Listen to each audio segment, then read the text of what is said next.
नमस्कार, आप देख रहे हैं न्यूज इंडिया टीवी 24। आपको बता दें कि मेयर सुनील उनियाल गामा पर आय से अधिक संपत्ति जुटाने का आरोप लगा।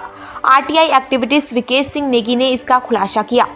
मेयर गामा पर लगे गंभीर आरोपों के बाद कांग्रेस ने भी अब मेयर के खिलाफ मोर्चा खोल दिया।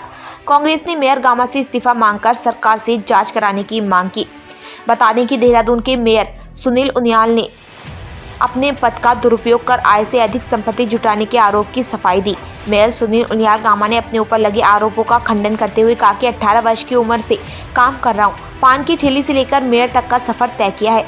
मेयर बनने से पहले ठेकेदारी, प्रॉपर्टी आदि तमाम कार्य किए, जिसमें कि मैंने अपनी संपत्ति जुटाई है और मेयर बनने के दौरान 2.5 करोड़ रुपए अपनी संपत्ति दिखाई थी, जिसमें कि कई संपत्तियां मैं बेच चुका हूँ, जिसके एवज में मैंने कई नई संपत्तियां खरीदी हैं। इसके साथ ही 1.25 करोड़ का लोन भी लिया है। 2012 से संपत्तियां के रेट अब कई गुना बढ़ चुके हैं, जिसको लेकर के विपक्ष और सोशल एक्टिविटीज मुझ पर आरोप लगा रहे हैं, जबकि हकीकत यह है कि विपक्ष मुद्दा विहीन हो चुकी है। जो मुझ पर आरोप लगा रहे हैं वह खुद ही कई मामलों में गफलत के घेरे में है। सबसे पहले तो आपको सबको नमस्कार। 9 वर्ष चल रहा है हमारा। 9 वर्ष की आपको सबको बहुत बहुत बधाई। आप सबका सहयोग, आशीर्वाद इस शहर के लिए, नगर निगम को मिलता है। इसके लिए मैं सभी अपने पत्रकार बंधुओं का हार्दिक स्वागत और अभिनंदन और आपका बहुत धन्यवाद करता हूं। आज पत्रकार बंधु मुझे कल से लगातार फ़ोन कर रहे थे कि आपसे मिलना है, तो मैंने कहा आज मैं सबको इकट्ठा यहाँ पर नगर निगम में बुलाकर जो विषय चल रहा है उसमें अपना विषय आपके सामने रखूं। अब आप लोग अगर कुछ पूछना चाहें तो आप मुझे पहले अपना विषय बता दो और पहले अपनी बात करो। यही था मेरा कि सवाल एक ही है कि जो मेरी संपत्तियों के बारे में जो मैंने चुनाव घोषणा पत्र में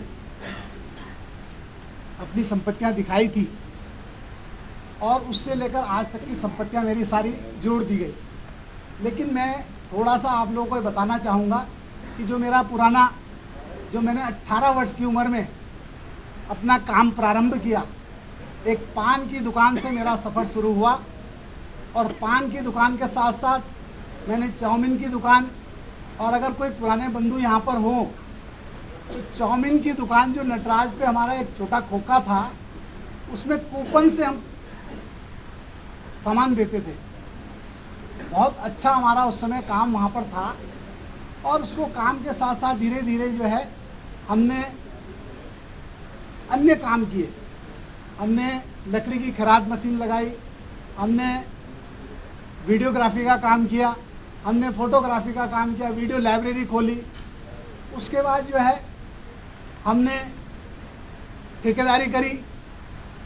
उसके बाद हमने 2009 में कुछ प्रॉपर्टी का काम शुरू करा।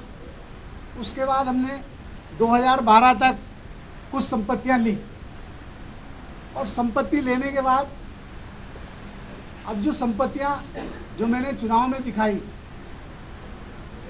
वो 2-2.5 करोड़ के आसपास मैंने दिखाई थी। और उस संपत्ति की कीमत आप जो कह रहे हैं कि मार्केट वैल्यू जो आपने 5 करोड़ की दिखाई है, आज वो 20 करोड़ की हो गई। तो वो जो अगर मैं उस संपत्तियां, उसमें मैंने कुछ संपत्तियां अधिकतर बेच दी हैं जो मैंने अपने चुनाव घोषणा पत्र में दिखाई हैं। अधिकतर संपत्तियां बेच चुका हूं, उसका कहीं जिक्र नहीं है। जो संपत्तियां बेची हैं उन संपत्तियों को जो बेच के मैंने कुछ संपत्तियां और ले ली। जो जैसे शहर में मेरे कुछ प्लॉट थे, 2012 से पहले के जो मेरे प्लॉट थे वो मैंने सेल आउट कर दिए। उसके बदले मैंने कुछ और संपत्ति ले ली। और अगर संपत्ति का रेट बढ़ रहा है तो सबका बढ़ रहा है, कोई मेरा ही नहीं बढ़ रहा है। और ये संपत्ति का रेट इसलिए बढ़ रहा है क्योंकि सरकार विकास कार्य कर रही है। सरकार विकास कार्य कर रही है, क्षेत्रों में विकास हो रहा है। जब क्षेत्रों में डेवलपमेंट होता है तो जो है ज़मीन से लेकर सब चीज़ के जो है रेट बढ़ते हैं। उस कड़ी में रेट बढ़े तो रेट बढ़े तो सबके बढ़े, मेरे नहीं बढ़े। जब मैंने अपना मकान बनाया था उस समय 1000 रुपये गज का मैंने डोभाल वाला में लिया था। आज डोभाल वाला में ही जो है लगभग 40,000 रुपये का रेट है। तो उस समय तो मैंने जो अपनी दिखाई है 2-2.5 करोड़ की दिखाई है, लेकिन आज अगर मैं अपने मकान की मार्केट वैल्यू लगाने लगूँ तो 2-2.5 करोड़ का तो मेरा मकान ही मकान हो गया। तो इसलिए मैं आप सब लोगों से मीडिया के सामने ये बताना चाहता हूँ कि जो मेरी संपत्तियाँ थी, कुछ संपत्तियाँ मैंने बेची है, कुछ मैंने खरीदी है। ये मेरा विषय था। अगर इसमें कुछ आप कुछ कहना चाहें तो आप